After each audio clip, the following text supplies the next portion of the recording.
Hello दोस्तों, आप सभी का हमारे चैनल स्टडी ग्रुप एजुकेशन में एक बार फिर से स्वागत है। आज के इस वीडियो में हम छत्तीसगढ़ राज्य में आयोजित होने वाली एडीओ परीक्षा से रिलेटेड कुछ महत्वपूर्ण एमसीक्यू पर चर्चा करेंगे। तो चलिए स्टार्ट करते हैं। हमारा पहला प्रश्न है, छत्तीसगढ़ रेशम अनुसंधान केंद्र स्थित है। तो इसका सही आंसर होगा ऑप्शन बी, चांपा में। अगला प्रश्न है, छत्तीसगढ़ में रेशम वस्त्र उद्योग स्थित हैं। तो इसका भी आपका आंसर होगा ऑप्शन ए, जांजगीर चांपा। जांजगीर चांपा रेशम वस्त्र उद्योग का एक प्रमुख केंद्र है। अगले प्रश्न की ओर बढ़ते हैं, खादी एवं ग्रामोद्योग स्थित है। तो इसका सही आंसर होगा ऑप्शन ए, रायपुर में। अगला प्रश्न है, राष्ट्रीय हथकरघा प्रायोगिक संस्थान स्थित है। तो इसका सही आंसर होगा ऑप्शन बी, चांपा में। अगला प्रश्न है, हर्बल ग्राम छत्तीसगढ़ में स्थित है। तो इसका सही आंसर होगा ऑप्शन ए, धमतरी में। अगले प्रश्न की ओर बढ़ते हैं। अगला प्रश्न है, एकीकृत ग्राम विकास योजना के अंतर्गत 300 से 500 बुनकर क्लस्टर में अधिकतम राशि दी जाती है। तो इसका सही आंसर होगा ऑप्शन डी, 60 लाख रुपए। अगले प्रश्न की ओर बढ़ते हैं, मीरा सेठ समिति 1997 का संबंध है। तो इसका सही आंसर होगा ऑप्शन ए, हथकरघा। मीरा सेठ समिति जो कि सन 1997 में बनी थी और उनका संबंध हथकरघा से है।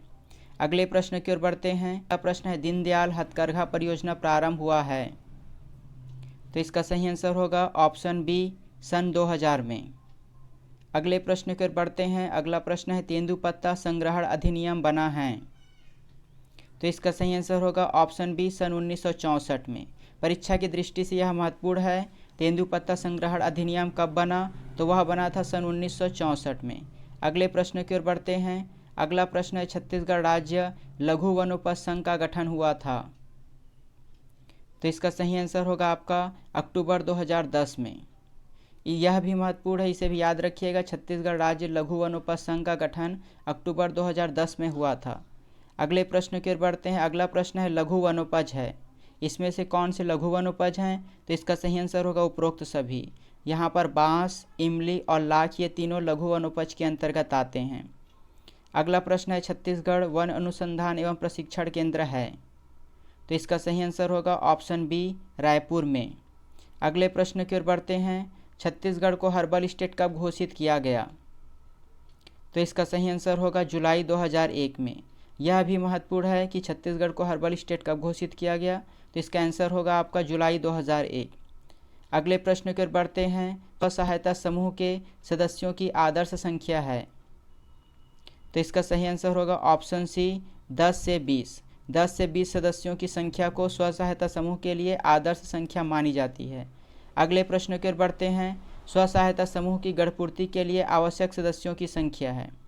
स्व सहायता समूह की बैठक होती है, उसमें कितने सदस्यों का होना अनिवार्य है ताकि गढ़पूर्ति हो सके? तो इसका जो सही आंसर होगा वह होगा ऑप्शन बी, 50%। 50% सदस्यों का बैठक में उपस्थित होना आवश्यक है। अगले प्रश्न की ओर बढ़ते हैं। अगला प्रश्न है, SHG स्व सहायता समूह का बैंक लिंकेज कार्यक्रम शुरू हुआ है। यह किसके सहयोग से शुरू हुआ? सही आंसर होगा आपका ऑप्शन सी, नाबार्ड के सहयोग से। नाबार्ड के सहयोग से बैंक लिंकेज कार्यक्रम शुरू हुआ। अगले प्रश्न की ओर बढ़ते हैं। अगला प्रश्न है, समूह ग्रेडिंग के अनुसार श्रेणी अ के समूह में कितने सदस्य होने चाहिए?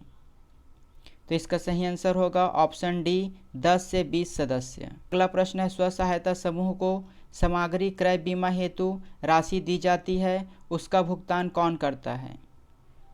तो इसका सही आंसर होगा उपरोक्त सभी।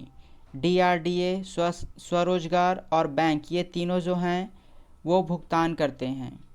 एडीओ परीक्षा से रिलेटेड ऐसे ही और वीडियो हमारे प्लेलिस्ट से आप जाकर प्राप्त कर सकते हैं।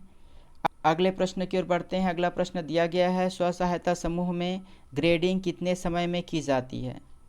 तो इसका सही आंसर होगा ऑप्शन बी, 6 माह। प्रत्येक 6 माह में स्व सहायता समूहों की ग्रेडिंग की जाती है। अगले प्रश्न की ओर बढ़ते हैं। यह इस वीडियो का आखिरी प्रश्न है। महिला स्व सहायता समूह के लिए प्रयास किया।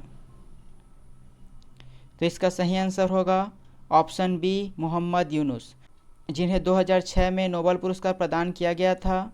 उन्होंने स्व सहायता समूह के लिए प्रयास किया।